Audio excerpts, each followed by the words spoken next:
Hey guys, and welcome. This is hopefully a quick overview of setting up a new bullet journal.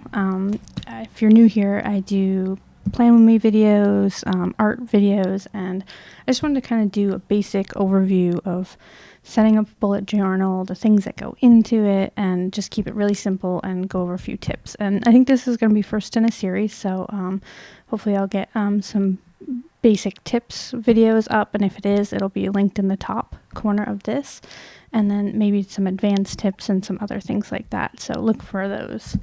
And if you're new here, consider subscribing. All right, so I think like the biggest thing that I can say with a bullet journal is to keep it simple at first. See what works for you before you start adding all the different trackers and other things, because I think that if you go too big too fast, it'll be too hard to take on. So keeping it simple is something that you hear me say again and again throughout the video. And I'll try to include timestamps down below, so if there's something you want to skip to, or if you have questions about specific sections of a bullet journal, that'll be linked down below.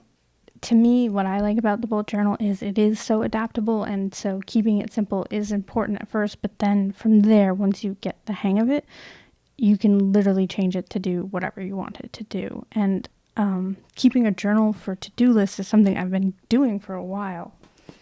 Like I had moleskin upon moleskin upon, this is my current journal, but in some way or form, I was keeping a journal with notes and to-dos and or doodles. So yeah, it was just kind of what I needed to do on a day and putting the stuff at the top.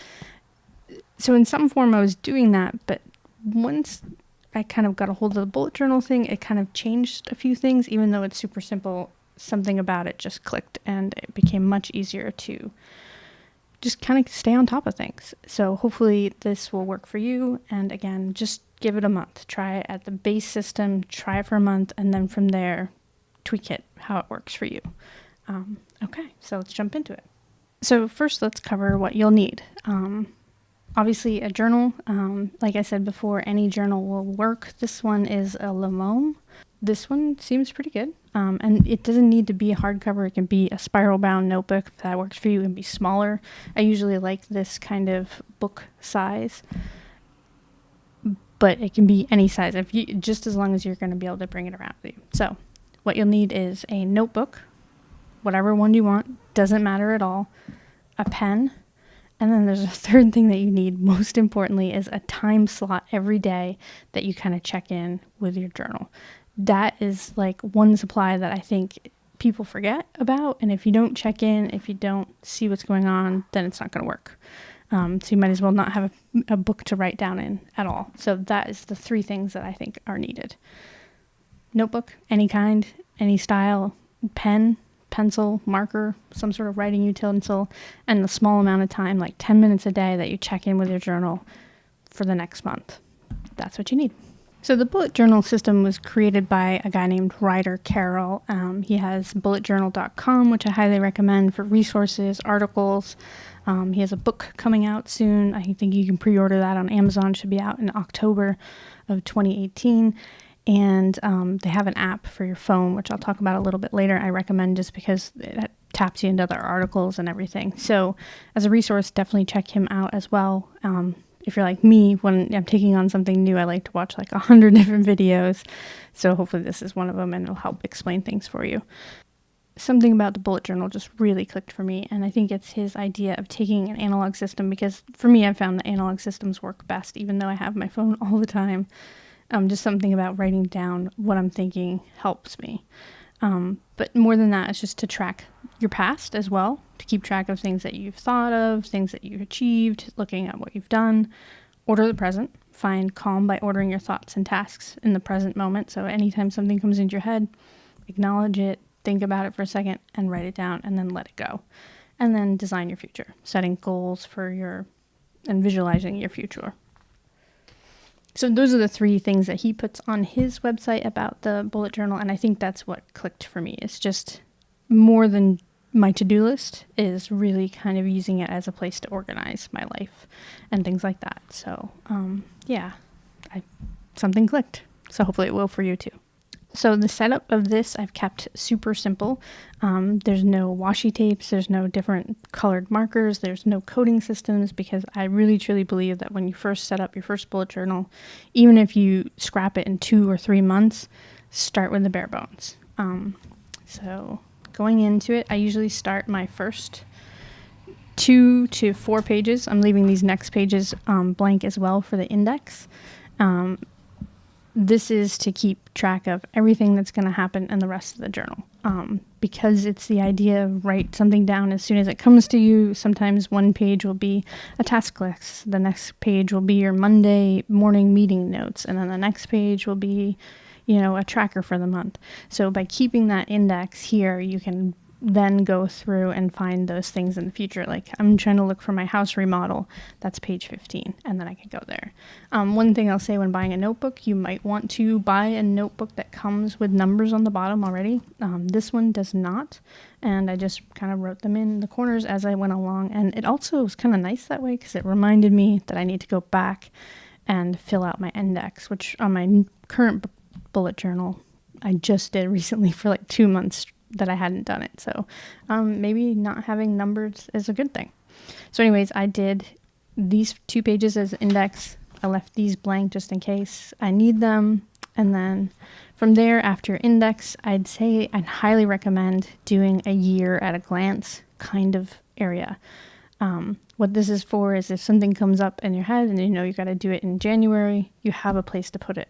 So as things come up and as things come across your desk or through your mind, you have a place that you can put them into. I'm a visual person, so I like little mini calendars that helps me think like, I'm going to do in October, probably the second weekend, and I'm starting to hone in on a date because I can see that. So for me, that works. So I would do 2 pages of this, but really you just need a place to list out whatever you're doing. Another version of it would be this, just like little places to put those things in. And I think if you go onto bulletjournal.com, he has some vertical little list areas for those months. Whatever it is, I suggest doing 6 months to 12 months ahead of where you're starting, and to just give yourself that spot to put things as they come up. So those are a couple options, but it really doesn't matter as long as it says somewhere September and the crap that you're going to do in September, October, stuff you're going to do in there. And that's your future log. So just kind of keeping track of the future. Another thing about the future log is it's a good place to note down things as they happen. So it's not just where you would put in, what's coming up, but after, October comes and goes, this could be, this has had my first date, or this is the day we signed the lease papers, whatever. Know that you are also not just writing out what's coming up, but also what happened and keeping track of that. And it's just a place to reference in the future as well. After that, we have our monthly log. So the idea for the monthly log is he's done it this setup, which is to write the numbers of the month down the side, and then over here just general monthly task lists. Basically all you're trying to do is give you a month at a glance, have a place to put down solid dates, because you're not always going to have those dates written out. So, if you're on the 1st of August and something's coming up on the 31st, you have a place to write it. This is one way of doing it. I've also seen people do an actual calendar, which takes a little longer to set up, but for me as a visual person, I usually do that. And then I give myself some place to put notes. And I usually, instead of monthly tasks, because I don't have tasks that usually span the whole month, I have more like projects or goals where I'm going to have like a main header task and little subtasks. But this is one of the layouts that works for me, though I see lots of people just a list. And again, as simple and as usable as possible for you. So try this out, try the other one out, whatever is going to work. Either way, you just need a page for your month at a glance. So either version is good. Just keep in mind that it's also a place to put down things after they happen, or to record events, notes, thoughts, ideas, that it's not just for things in the future, that it's also keeping track of every little thought that comes to your head and working on that. And then after that, as designed, would be your dailies. For me, I always need kind of a weekly overview, though it is not part of the official bullet journal thing. I usually just a quick little page like this. I need that. And now you often use this as more of like either my meals for the week or my goals or whatever, but I just need a place that's just like this week is everything, so I can think about it here. And then from there I can move out. And everything that I put on my weekly page could be done on the monthly log or the daily logs. It's just a place that how I think about my week. And I see a lot of bullet journals include that. So I thought I'd also show that. And I'll show a couple different layouts that I've used over the time for my other pages. But before we go into different daily or weekly spreads, I kind of want to get to the main thing, the reason it's called a bullet journal, which is this bit here. And the whole idea behind a bullet journal is rapid logging, is what he calls it. And it's basically, as soon as it enters your head, get it onto paper. If it's a task, and he has the different keys. Basically, a task is a little dot. If you move the task somewhere, it becomes an arrow. So you'll see that's a dot that I've turned into an arrow. If it's a completed task, it's a dot that's got an X through it. And if you scheduled it, you have a dot with a back arrow. And this is available on bulletjournal.com. And you can find tons of different people in their own different systems. Whatever it is, you're going to need a basic key for what things are. He uses a small open circle for an event, whether it's scheduled or logged. So maybe you want to, circle, first met, was introduced to so-and-so at work, got his business card and contact info, or, went on a date. Whatever it is, you're not just putting in what happened or what's scheduled, but also logging what's happened. And then this little dash here is for notes, facts, ideas, thoughts, basically any long form little snippet of info you want to capture. And then after that, you've got some kind of a key to make things like if a task is priority, you'd put a little star next to it, inspiration notes, a little exclamation point, an I for explore or research more. I'll say right off the bat, I use a completely different system than that. It's not like reinventing the wheel. I use a checkbox with some, stuff inside of it. Whatever it is to kind of know that you're going to have this, getting it down quickly, having a quick system to reference it later. Is it done? Does it need to be done? What's left open? That's the key. Some other kinds of layouts is, I've used this one a lot in the past, which is just kind of a grid for the week. Plus I've got a little notes box. And I think that's one thing I skip sometimes, or I see a lot of people skip, is this little note icon for anytime you have a note, an idea, a thought. A lot of times I see bullet journals as task lists. The other important thing is to capture, thoughts that you have as you have them. So giving yourself a note section if you're going to pre-lay out your week is a good idea. The way that Ryder Carroll wants you to do it is as the day comes. So, this is Monday and Monday happens. And then Tuesday morning when I sit down in my allotted time, because that's one of my supplies that I need is an allotted time to go through my journal, I then would write in Tuesday, which would be the 31st. Basically, you write it down, give yourself a topic heading. In this day, it's the date. Write that in, and then I might migrate tasks from the day before that weren't done. This task wasn't, I'd rewrite it down again. And that way that you're doing that every day, the reason that you're rewriting a task through is to kind of be like, this is the time that you're going to think about that task and why didn't it get done? Did it not get done because you had to go home sick? Or did it not get done because you've been procrastinating? Whatever it is, that process of review, as I'm writing through Tuesday's task list, I'd probably also reference my monthly, maybe reference my future log, see if there's something I can take care of. Any of those things, I'm going to flip back through and kind of think, put it down on the paper, think about my day. So as designed, you should be checking in daily to write your task list for that day. For me, that does sort of works. I usually have, I'm doing my daily task list in the morning, but I also have Sunday where I can throw down dump, it's the Sunday dump run, whatever it is, I can have it down there and know that that's going to happen on that day. There's other, I've seen people do kind of this format. This is a lot better if you're going to be doing notes and just throwing the weekend together. I've done this format a lot and I fall back on it quite often. So yeah, that's kind of the basics of going through your day and your week. The other section, besides monthly and daily or weeklies, is collections or projects. And that's in between, as soon as you start having something that's beyond just a daily task list, it's something you're doing a big work, revamping the entire training documentation at work. That's something that's going to take several different steps. It's going to be worked on across several months, and you might have a page that you want to reference or add to. Maybe we started off with just a couple. We know we got to review, create, and deploy. maybe we start off with a couple dots up here, and then as we go through and we fill it out, we start, adding more to it. Or maybe it's just ongoing house projects that you're working on, or an idea you have for a business.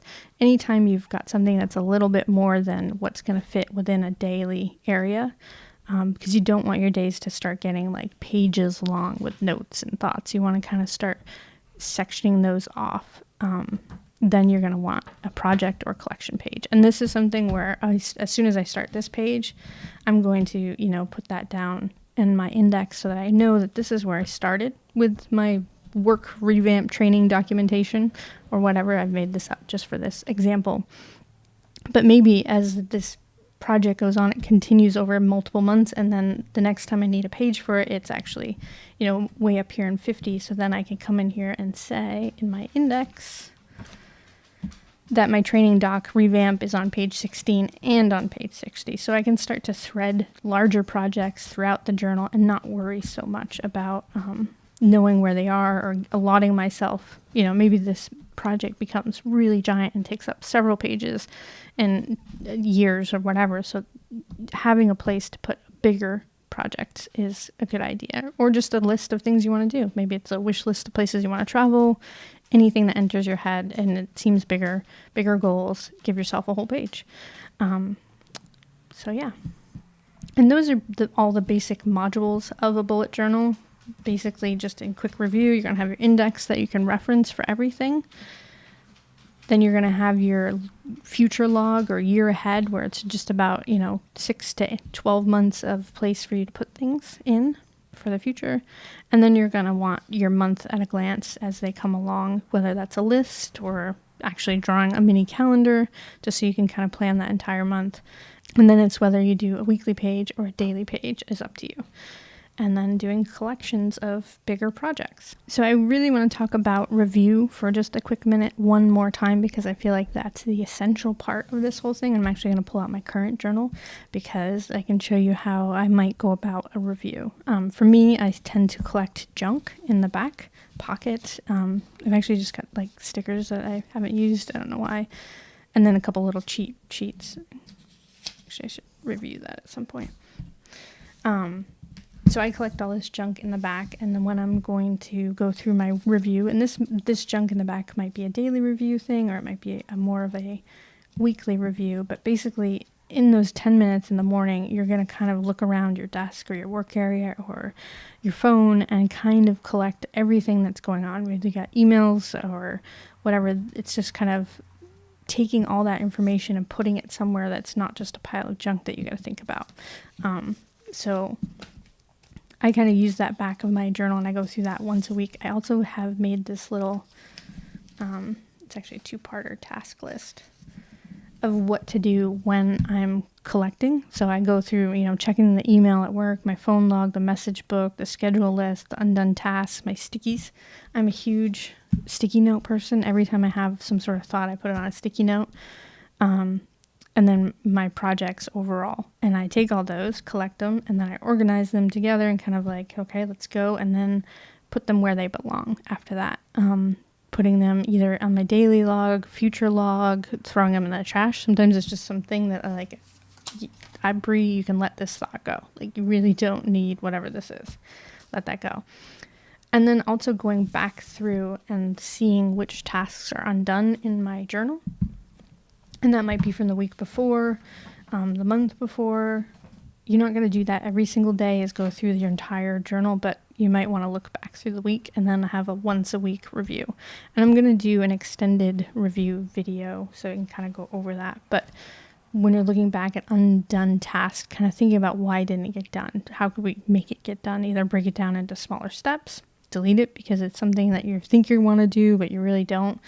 Or put it in your top 3 for the next day. And by doing that, I mean just there's 3 tasks I'm going to get done today. Everything else can go out the window, but these are my 3 big rock tasks. Putting one of those tasks that just keeps nagging at you in that top 3 is a good idea. So yeah, that's my very basic bullet journal setup. I highly recommend keeping it simple at first. I think I'm a bit of a broken record when I'm saying that, but I do believe that that's true. is just keeping it simple and trying it out. And I'm going to show you kind of the beginning of mine a little bit as bonus.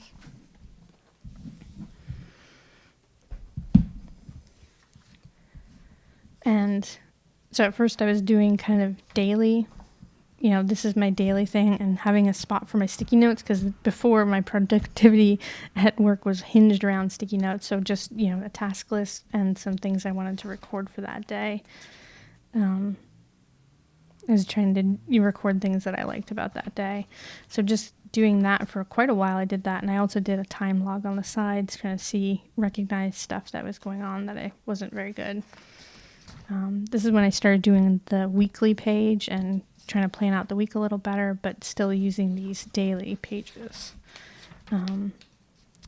It's March, still kind of using the same, a little bit of breaking out some stuff that I'm thinking about for the week, gratitude, into a different page. I think it's the first time I used this layout, which I do really like for just getting tasks done. I think it works well when you have some place to put in notes that's with that. So focus on the task here and then have another page that's for notes or other things from the week. I kept with that for a little bit, with using kind of tracking my meals and my gratitude on different pages. This layout I used quite a few times with the same thing, where I'd have places for notes that are next to it. But I really kept it pretty simple for a while. This is where I started realizing that I needed just a little bit more space than that for the days where I was tracking my food right in my day there. Still using little sticky notes forever. I did try this once. It didn't work very well for me. It just didn't give me enough space for everything. I was trying to make myself have like an AM routine and a PM routine, and it just did not work. Always keeping track of good things and gratitude. This is where I started actually decorating my thing and then using little journal entries inside.